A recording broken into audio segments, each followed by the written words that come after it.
Hello, fellow fish nerds, and happy Friday to you.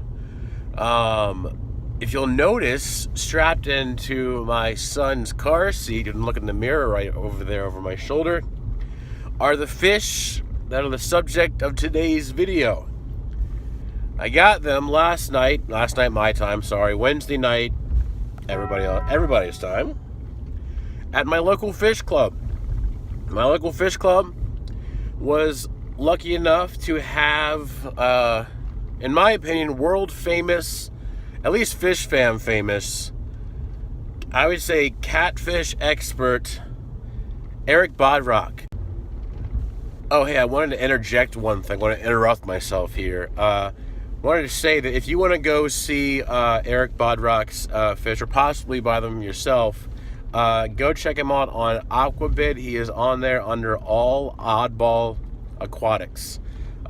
These were actually listed on there in an earlier auction, so go check it out. All right, back to me rambling about something. Came and spoke at our local fish club, which, people, is one of the things that I say is the benefit of being a member of a local fish club, because where else can you go and hear people that are that widely known for the stuff that they know in the hobby and get that much info in one place and just hang out with fish people?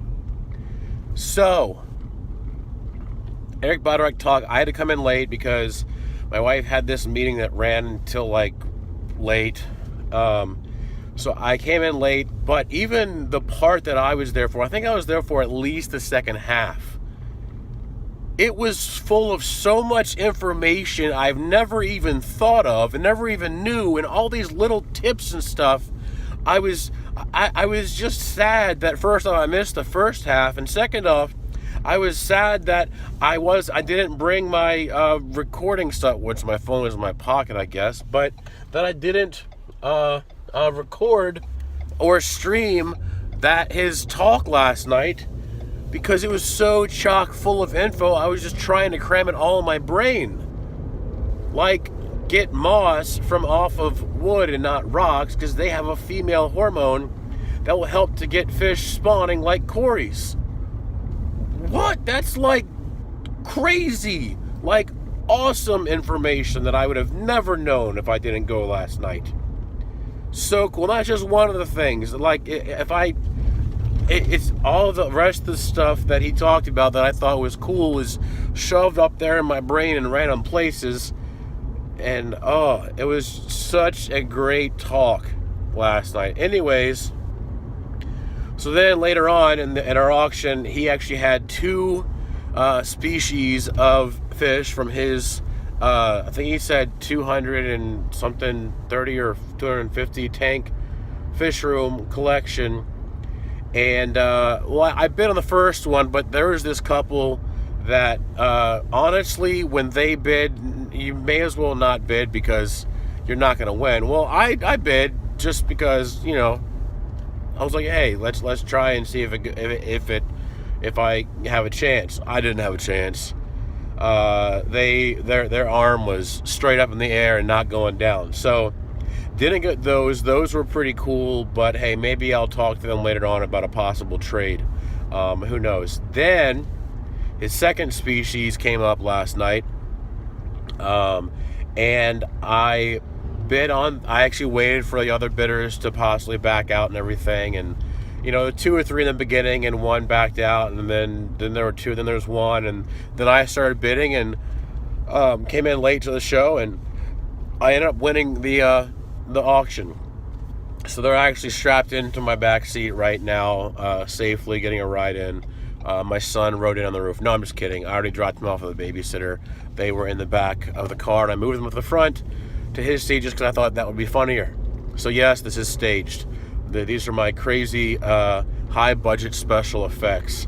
But anyways, I want to give you kind of a preview test of what they are, and I will reveal them after the intro, of course. I'll show them to you in their tank. They're going to go into my classroom. I'm on my way to my classroom right now, actually. I'm going to put them in, and I'll get some video of them, and I'm pretty excited about that. Although I got to do it quickly because I'm going on a field trip today. So not a lot of time because I'll be leaving my classroom almost immediately after I get in. So pretty crazy busy day today. So also the other thing I wanted to say is that I also finally got paid last night from my local fish club for a fish I sold in the auction last week. Last month, sorry. And by finally, I mean last month was the first time I ever put fish in, and I finally put a fish in the auction that actually raised enough money for me to, actually take a split instead of just giving it as a donation. Because honestly, if it's not more than, I don't know, in my opinion, 15 bucks or so, or 10 bucks, I just say, you know what, take it as a donation to the fish club. So like last night, I put some jewel cichlids in, 10 jewel cichlids in the local fish club auction that were in my classroom tank, featured in older videos. Put them in, and they went for $6. So I went up to the auction people afterwards and said, hey, just put that in as a donation, because it's not worth your time to write a check for $3.70, whatever. Anyways, that's what I did. So I got my first check. I was able to come home and show my wife. I'm like, look, I actually got a check from the local fish club. I got paid from an auction. She's like, wow, that's a huge check. I'm like, hey, I got paid, and it's not me paying. So that's pretty cool. It's, money coming in and not money going out. So, it wasn't a huge check, but it was pretty exciting. So, anyways, stay tuned. I'll see you on the other side of the intro, and you'll see what these fish are. I'll see you there. It's Mr. Science Geek. I hope my tanks don't leak. If it's information that you seek, and my videos take a peek, be sure to tune in each week. My singing and my jokes really reek. Here we have the blue Flash Azara Plecos. I'm pouring them in the tank right now. You literally see them as I'm putting them in the tank. I know it looks disgusting. It's full of tang and algae and really large gravel, really all that's in there. And then that castle that got from a former student, I guess like 2 or 3 years ago. Anyways, there's one going in. I'll get some better shots than later on, but there's one moving.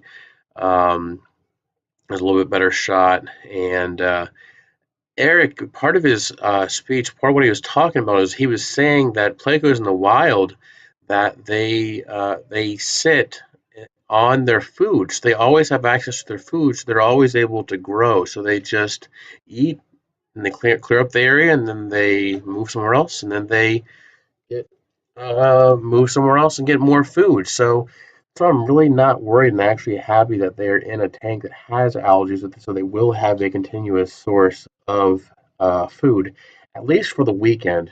After I filmed this video or recorded this video, I did give them some green beans. Eric said that is what they really enjoyed having, and I like the little white accent on their tail fin. It's pretty cool, and look at those dorsal spines. It's really cool. I'm really excited when these do fully grow up and color out when they get to the breeding size. I'm sorry it's so shaky. I was trying to hold it as still as possible, close, and get the fish in the frame. Here's another one, and eventually towards, shortly after they were put in, they were basically all in the glass, is where they were. I was noticing and hoping that they were rasping off some algae and, filling up their bellies with some nice fresh tank algae. Because the fish over this tank before were the jewel cichlids, and they obviously don't eat a lot of algae. They ate everything else I put in the tank. So here are three of them on the glass, looking pretty happy, pretty content. Just did the plop and drop, and they're doing quite nicely. At the time of editing this video, they've been in the tank for over 36 hours and still counting all six. They're still doing happily, and they are an ancestral species of Plecos. I don't know the L number. I'm gonna have to double check the actual scientific name, but it is new to the hobby, so that's really exciting. Some of my fellow fish club members were really excited. They're like, "Hey, obviously, once you get them breeding, let me know." That's pretty exciting stuff to have to be able to share in the hobby and share in the local fish club. And since they're new to the hobby and new to the U.S., that's exciting to be able to kind of spread the love around. So I am looking forward to being able to do that, and also hopefully trade some of their offspring with some of the offspring from the other ones that some other fellow fish club members bid on. They won the bid on those fish, and they look really cool too. So those are also from Eric Bodrock. So, anyways, I guess it's about all for now. You can really see of these small uh, blue Flash Azara Plecos, Ancistrus Plecos, swimming through a algae-ridden has some mulm in it, Sawasser tang filled fish tank for now. I will give you updates later on, so to stay up to date with those updates, be sure to turn on notifications. Subscribe if you haven't already done so. Comment below with your thoughts, any kind of feedback, requests for future videos. If you saw anything special or exciting in this video, let me know. There was a little sneak peek I didn't mean to put in there, and we'll see if anybody noticed that. Anyways, until next time, stay tuned and stay fishy, people.